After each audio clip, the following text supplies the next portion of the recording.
bear in mind the section from the Sheehan affidavit that we read earlier. With this team, Secord, was in Iran the entire time in an official U.S. government capacity, while Shackley, Kleins et al. Were continuing, apparently in what one might refer to as national security establishment inertia, in defiance of presidential orders. But they were in that area in an official capacity at the time. Now, again, none of this stuff, of course, has been talked about. It was talked about in the Iran-Contra hearings.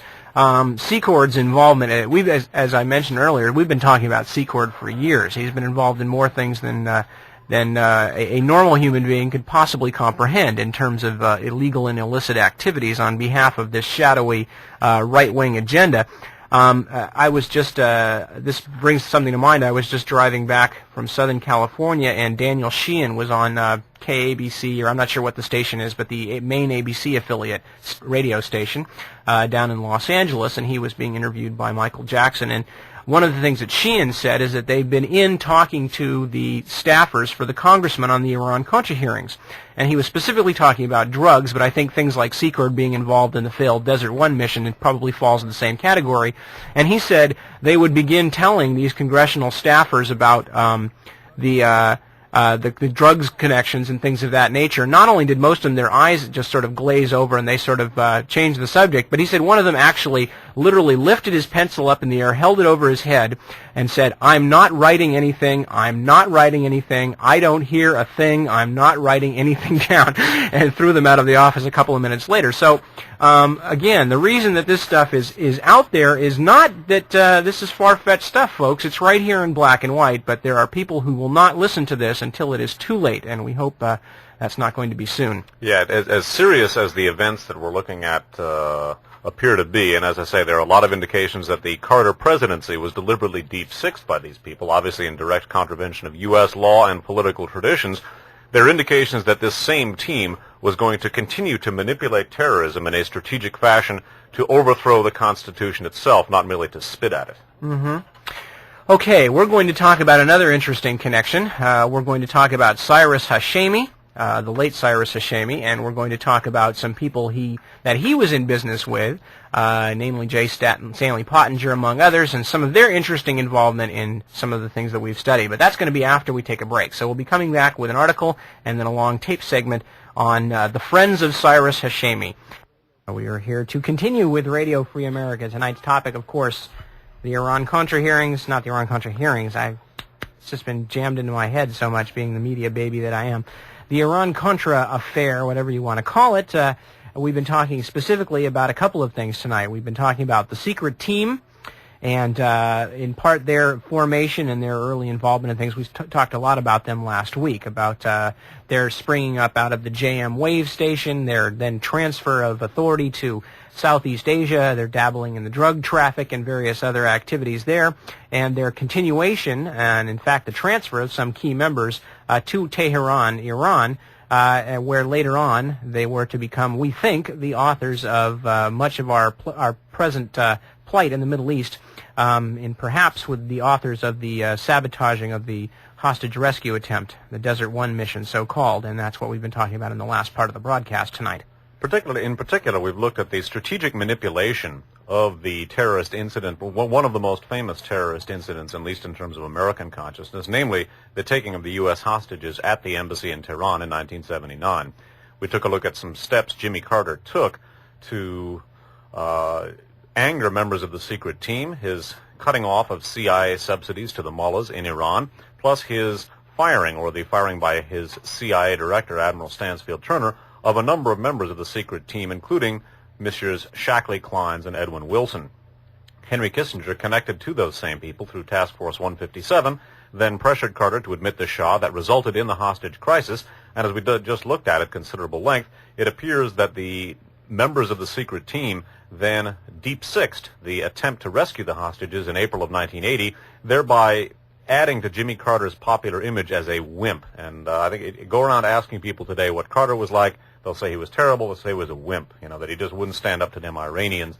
It's an image which endures to this day. And again, not to whip a dead horse, but we're not charging that the actual people used at the operational levels in these terrorist incidents are necessarily working for our government, but this secret team has been manipulating terrorism, manipulating the outcomes of these acts in such a way as to deliberately affect U.S. foreign policy, and at least in this case, apparently, to get rid of an American president.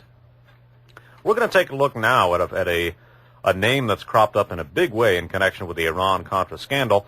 This person was also involved in negotiations, allegedly, to get the hostages released. As we're going to look at, this person, who appears to have been assassinated using a very sophisticated method of assassination when he later became involved in the later Iranian arms deals, it appears from this person's contacts with people connected to the secret team that he may have been one of the people involved in the October surprise group, that is, seeing to it that the hostages did not get released. This man's name is Cyrus Hashemi, and there's a very good article about him that appeared in the San Jose Mercury News of Saturday, June 13th of 1987. This is an LA Times story, Dateline New York, and headlined, Mysterious Death of Iranian Arms Dealer Under Investigation. Congressional committees probing the Iran-Contra scandal are investigating the mysterious death in London last summer of Iranian weapons dealer Cyrus Hashemi, who had sought unsuccessfully to become a key middleman in the arms for hostages trade. Sources also say a U.S. government informant who had worked with Hashemi alleges that Customs Service officials told him that the arms dealer may have been bumped off, unquote, by government agents to protect the then-secret Iran initiative. Documents filed in federal court in Washington this week support the accounts by these sources who spoke on condition of anonymity. According to sources in Washington and London, a Senate investigator had made 2 trips to England to meet with government and medical authorities familiar with the Hashemi case. Hashemi, a rival for roles ultimately assumed by Adnan Khashoggi and Manucher Ghorbanifar in the Iran operation, died suddenly on July 21st, 3 months before the secret arms deals were disclosed. Officially, death was attributed to a rare and virulent form of leukemia that was diagnosed only 2 days before Hashemi died. Since then, persistent questions have been raised about the accuracy of those autopsy results and whether chemical or radiation injections or sprays could have caused similar symptoms. Quote, "There are lots of sophisticated methods of assassination these days," a committee source said. "Given all the circumstances, we'd be ignoring our responsibility if we didn't follow up what is, at the very least, a mysterious death of an important link," unquote, in the Iran arms affair. At the time of his death, the 47-year-old Hashemi was acting as a confidential customs informant in a $2.5 billion sting operation that led to the arrests of a retired Israeli general and 2 Khashoggi business associates. Their case is pending. A customs official, while expressing skepticism about suggestions of exotic foul play in the death, conceded this week, "A mystery writer couldn't have done it better," unquote. Hashemi first emerged as a controversial character in early attempts at clandestine relations between the United States and the revolutionary government of Iran. In 1980, after 52 hostages were seized at the U.S. Embassy in Tehran, Hashemi, who was based in London, offered to help negotiate for their release. He claimed to be a cousin of Hashemi Rafsanjani, now leader of the Iranian parliament, recalled Lloyd Cutler, legal counsel to President Carter at the time. "We met with him in New York, but nothing important came of it." Hashemi did, however, open contacts with officials in Tehran and went on to use those contacts to sell U.S. arms to Iran in 1981 and 1982. He and 2 of his brothers were indicted in 1984 for their roles in those transactions. One went to jail, but Hashemi and the other brother fled back to England, claiming the sales were part of their effort to open channels necessary to help get hostages released. Well, again, we don't know exactly in what capacity Cyrus Hashemi was working in connection with the hostages. There are indications, though, because of his association with a fellow named J. Stanley Pottinger, who we spoke about in our last Radio Free America program on this subject, that in fact he may have been part of the secret team. We're going to now play you a section from one of our archive shows, and this particular archive show is a One Step Beyond show called The CIA, the Women's Movement, and the News Media. How this particular article emerged in the context of that discussion is that the man J. Stanley Pottinger, who we talked about in our last broadcast on the subject, we're going to talk about him some more tonight, was a partner of Cyrus Hashemi in some of his weapons transactions with Tehran. We're going to roll a tape right now, and this, by the way, you'll hear a little bit of interference. This is a section from this is a section from a One Step Beyond show, which was on this archive tape, permanently available now on Audio Archives, and the tape was improperly bulked, and so you'll hear a little bit of an undercurrent there. That's Nip Tuck's voice from a phone-in section of an old One Step Beyond show that I used to get to tape the prepared portion for this One Step Beyond show. The actual article itself is buried deep in our file, so we're utilizing the tape. But this is by way of alerting the listeners. If you hear a little bit of undercurrent, that is not something, it's not interference, it's actually on the tape. We apologize, but alas, our files are too cavernous and at this point too stirred up to yield this particular article, so we are going to give it to you on Oxide. I'm going to play a short section of One Step Beyond show from June 17th, 1984. You're going to hear some material here from Newsweek magazine, as well as some material from the New York Times, and what it's going to be talking about is Gloria Steinem's paramour for about the past, well, it was 9 years since 84. I don't know whether they're still together, but that's a long time to be with anybody, in terms of a dating relationship. Gloria Steinem's relationship with a man named J. Stanley Pottinger. Who J. Stanley Pottinger is, some of the things he has been involved in, is going to be the next thing we're going to take up in relation to Gloria Steinem and the whole Ms. Axis. Playing now from One Step Beyond, June 17th, 1984.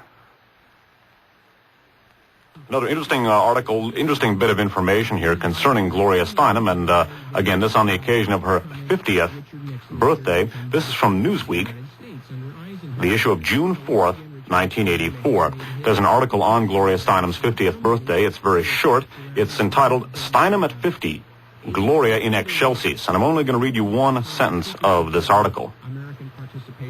In previous incarnations, Steinem dated Mike Nichols, Rayford Johnson, and other notables.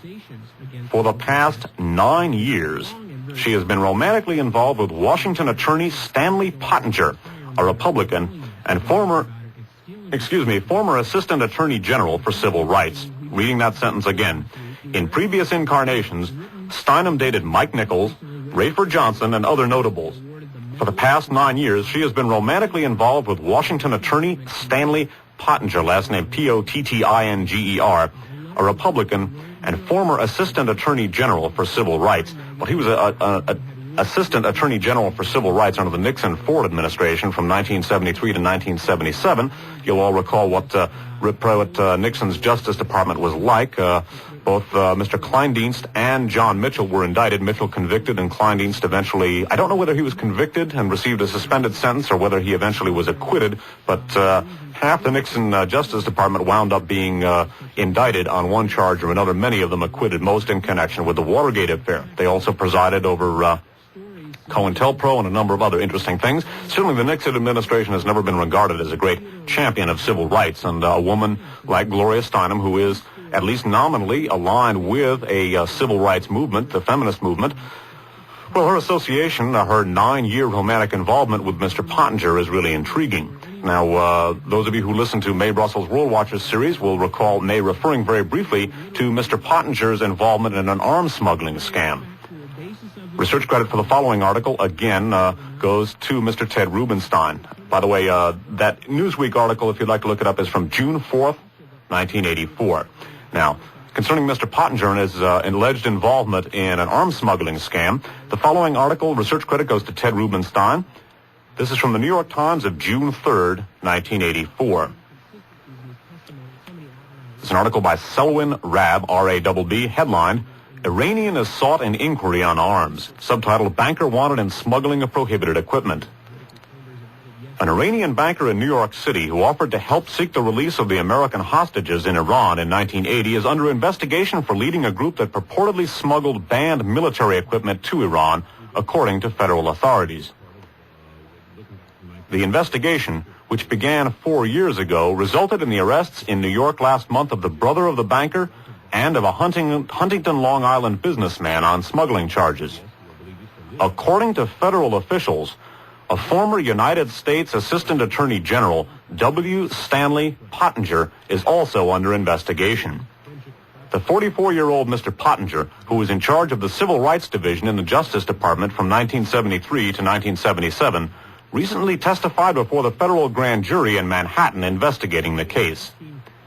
He did not return telephone calls left at his Manhattan office or his home. So again, he is being investigated in connection with, that is to say, W. Stanley Pottinger, longtime paramour of Gloria Steinem, 9 years to be exact, is being investigated in connection with an arms smuggling case, which in turn is connected with a possible attempt to seek the release of the American hostages in Iran in 1980. Reading the last paragraph again.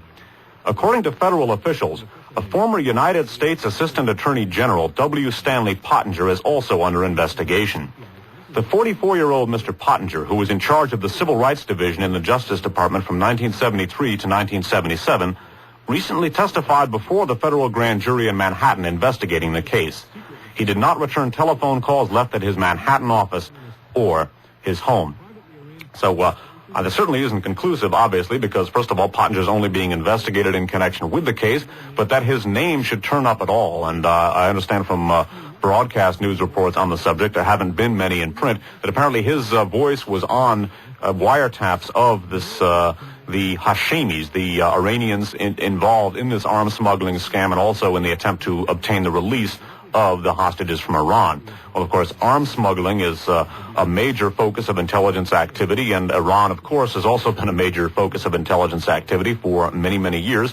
And among the many people who crop up in connection with attempts to obtain the release of the American hostages, Frank Turple and his connections, basically Frank Turple and former Congressman John Jenrette, who went out in the ab scam convictions, were among the many names that crop up in connection with various attempts to win the release of the Iranian hostages. And of course that...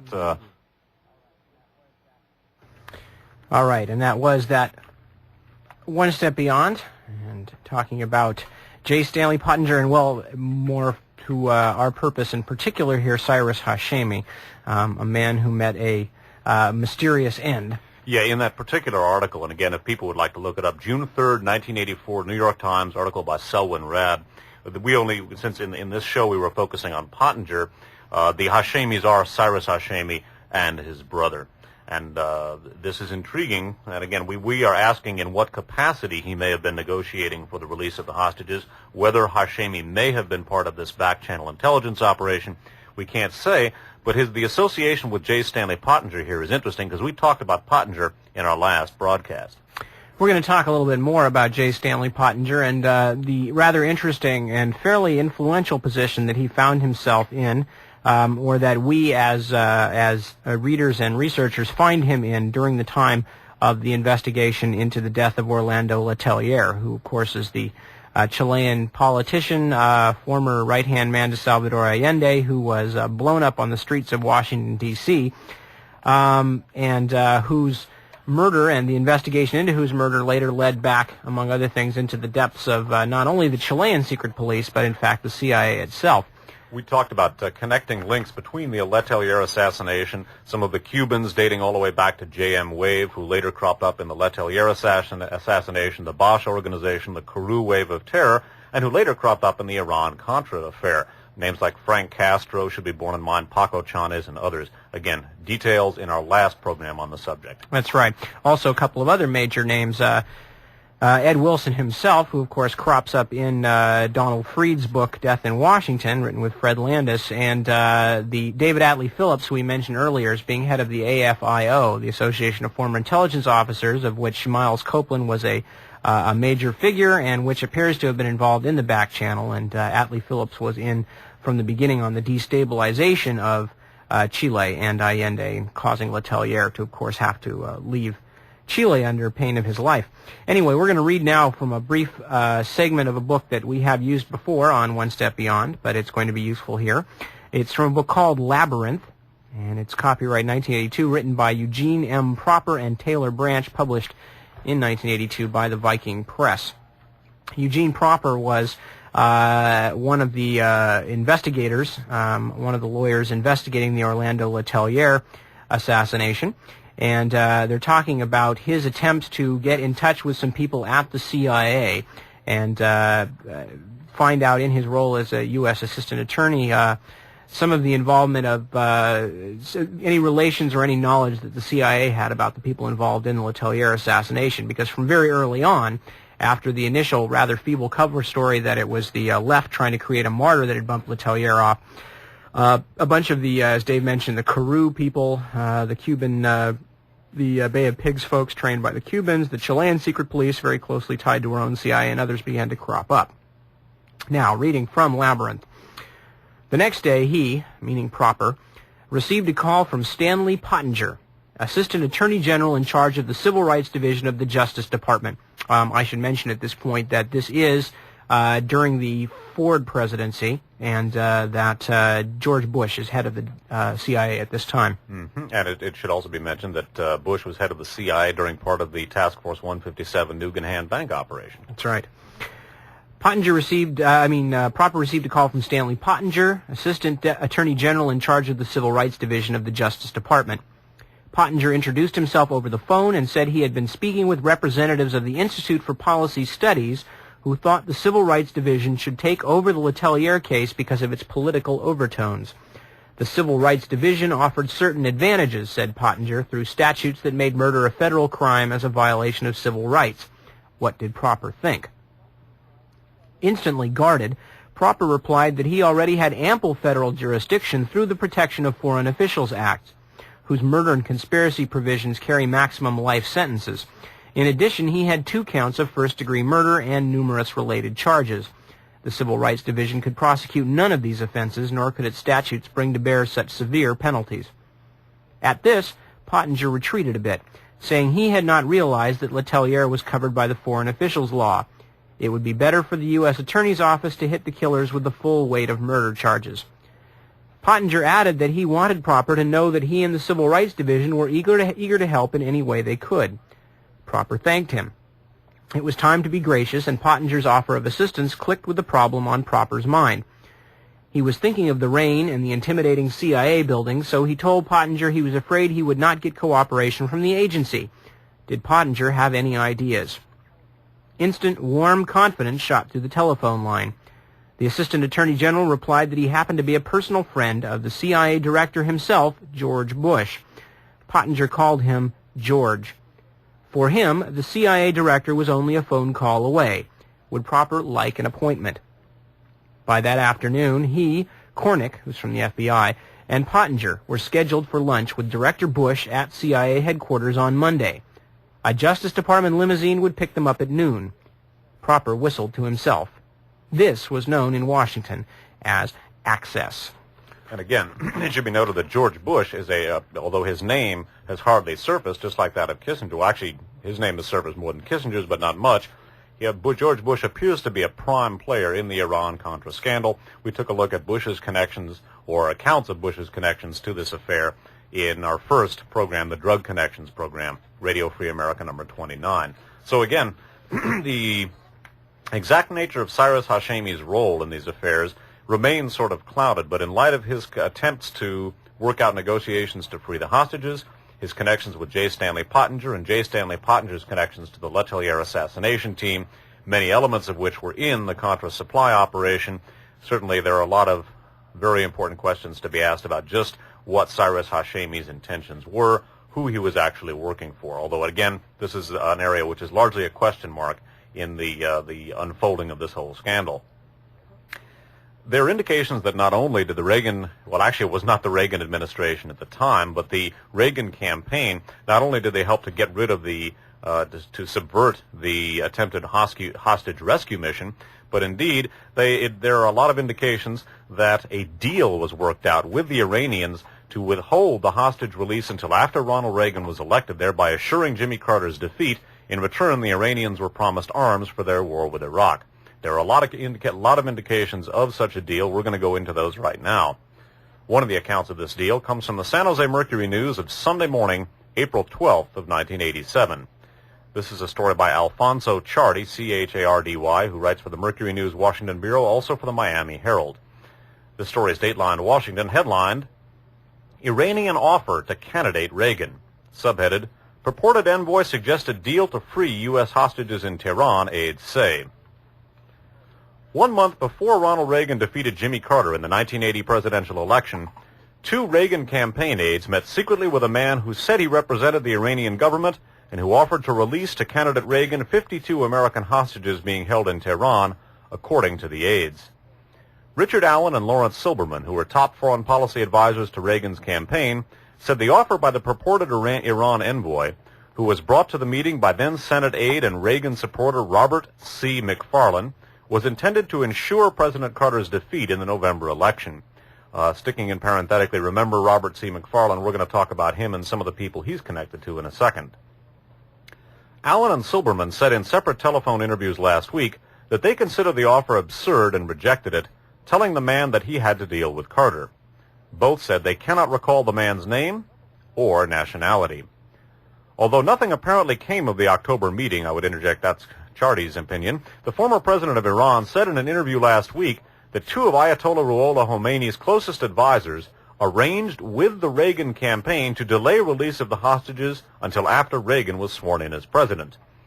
Abul Hassan Bani Sadra, now in exile in France, said in a telephone interview that he learned in 1981 that the advisors, then Interior Minister Ali Akbar Hashemi Rafsanjani and Mohammad Beheshti, a member of the Revolutionary Council, coordinated the release to coincide with Reagan's inauguration on January 20th, 1981. Bani Sadra also said that after the hostages were freed, he received a military report that the Reagan administration had given assurances to Tehran that it would receive U.S. military equipment for use in its war with Iraq. Bani Sadra said the assurances were not linked to the release of the hostages, and he said he did not know whether the arms were received. I would interject again, we now know that the arms were received. Skipping down. The he here refers to Richard Allen. Nevertheless, he and Silberman, skipping down in the article, nevertheless, Allen and Silberman, now a Reagan-appointed judge on the U.S. Court of Appeals in Washington, said that at McFarlane's behest, they met in early October 1980 for about 20 to 30 minutes at the L'Enfant Plaza Hotel with a man who allegedly represented the Khomeini regime. Allen was the head of Reagan's Foreign Policy Advisory Group, and Silberman was its co-chairman. They said McFarlane, then a staff member on the Senate Armed Services Committee, also attended the meeting. McFarlane declined to be interviewed about how he met the emissary or why he brought him to Allen and Silberman. In a written response to questions, McFarlane said, quote, "An individual claiming to be Iranian approached me and was referred to the Reagan campaign staff. He was judged to be a fraud and dismissed," unquote. Both Allen and Silberman said they could not recall the identity or nationality of the alleged Khomeini representative. In his written response, McFarlane said that he had, quote, "no idea who the man was other than his claim to be Iranian.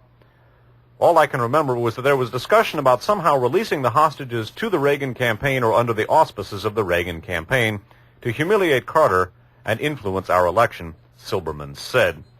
A couple of points to be borne in mind. This mystery man who approached them, his identity is yet to be determined. One thing that I think researchers should ask and attempt to answer is whether that mystery man may have been the late Cyrus Hashemi. Only a possibility, but one wonders. And certainly a lot more needs to be learned. Another interesting detail, where we'll flesh this out later in the program, was that Robert McFarlane, the person who helped make this contact with this mysterious Iranian, was serving as a staff member on the Senate Armed Services Committee. That in and of itself doesn't say much, but the person on whose staff he was serving was John Tower, the person who headed up the Tower Commission, and that commission, of course, was named after him. Robert McFarlane is an interesting individual and has connections with a lot of other people as well. Before getting into McFarlane any further, and without wanting to open a whole can of worms, to use an old cliche, one of the other things that's interesting, too, about this Allen story, about this mysterious Iranian or alleged Iranian who showed up, is why would Allen admit to that in the first place? That's, again, something to put in the thought bank for a while, is why would Allen float that story anyway? I mean, what possible purpose would it serve? What if it in fact didn't happen or was unimportant? Why would he even mention it? If it was important, what are we not getting there, and what are we being given instead? So something to think about. It's kind of a strange little story for a guy to come out and admit to. Yeah. We're going to take a look at some information from another former Reagan campaign aide, Barbara Honegger, which directly contradicts what Allen said. All right, back to Robert McFarlane. We're going to read a short segment of a shortish article that was contributed to us by Mae Brussel. And again, bear in mind that McFarlane is the person who handled most of the contacts, the actual physical contacts with this mysterious Iranian. That's right. This article is from the Wall Street Journal for December 5th, 1985, and the article is headlined, "McFarlane Quits, Admiral is Named to Succeed Him." The article is by Jane Mayer and Robert S. Greenberger of the Wall Street Journal staff, dateline Washington. National Security Advisor Robert McFarlane resigned, and President Reagan named Vice Admiral John Poindexter to succeed him. Admiral Poindexter, who has been Mr. McFarlane's deputy, is likely to be a more military-oriented but far less politically experienced advisor on foreign affairs than his former chief. Skipping on down a section of the article where they talk about, they blame this on strife between McFarlane and Reagan, and interestingly enough, one White House staffer characterizes Poindexter as, quote, almost apolitical, unquote. Skipping down, confidence of Mr. McFarlane has suggested in recent days that frayed relations with White House Chief of Staff Donald Reagan, whom Mr. McFarlane reportedly saw as too meddlesome in foreign affairs, were among the reasons he decided to resign. But at a news conference yesterday, Mr. McFarlane called such accounts nonsense. He gave no explanation for his departure, however. When asked what his plans are, he answered, quote, "I have no plans, and I don't know. If you have any leads, let me know." Associates of Mr. McFarlane have said he hopes to find work in the private sector, possibly with his former mentor, former Secretary of State Henry Kissinger, who was an international consultant in New York. So again, dating way back to Task Force 157 and the involvement of Task Force 157 and, among other things, setting up the Vang Pao opium money and putting it in Nugan Bank and using it to fund various operations, including one of the operations that was then transferred to Tehran, Iran, by Shackley, Kleins et al., and we find Kissinger's name cropping up again as the mentor of Robert McFarlane, the man who, as Dave mentioned, was the primary contact point between this mysterious Iranian and the folks in the White House. And again, the Henry Kissinger links to the secret team through Task Force 157 should be borne in mind, as should Kissinger's role in getting the hostages taken in the first place by prevailing on Jimmy Carter to admit the Shah when the entire State Department and CIA knew what would happen as a result. Indications that, in fact, just such an October surprise deal was worked out between Richard Allen and other members of the Reagan campaign has come from a number of different sources. One of the better articles is an article by Christopher Hitchens in The Nation, specifically in The Nation's issue of July 4th through 11th of 1987. And Kissinger meddling in American foreign policy when he has no business doing so is not an unprecedented event, and the beginning of Christopher Hitchens' article here discussing the deal between the alleged deal, and it appears to be pretty solid, between the Reagan campaign and the Iranians begins with an account of Henry Kissinger's sabotaging of the Vietnam peace talks in 1968. This is from Minority Report, The Nation, July 4th through 11th, 1987, Christopher Hitchens. In the fall of 1968, the incumbent Democrats were making steady progress in the opinion polls. Despite their appalling record on Vietnam, they had a chance to win re-election by organizing a peace conference to end the war. The Nixon campaign had as its foreign policy coordinator a man named Richard V. Allen.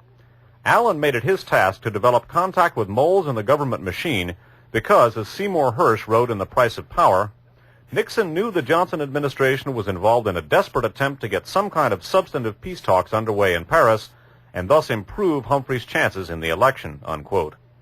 With the help of these insiders, who included Henry Kissinger, and with the assistance of right-wing fanatics like Anna Chennault, a back channel, unquote, to the South Vietnamese was established.